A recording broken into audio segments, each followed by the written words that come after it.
Hát cái gì vậy? Hát cái gì? Mình ướt hết đầu rồi này. Mẹ đây này. Ướt hết đầu rồi này. Về đánh nó đi. Đánh vào đi nó đi. Không á. Vì đau quá. Sao mà đau? À, mắc vào bím à?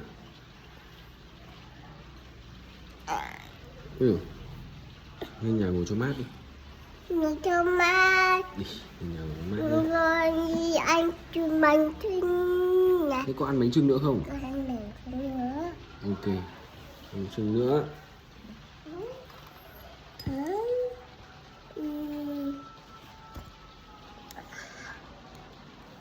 Giờ bánh chưng ngon thế nhỉ?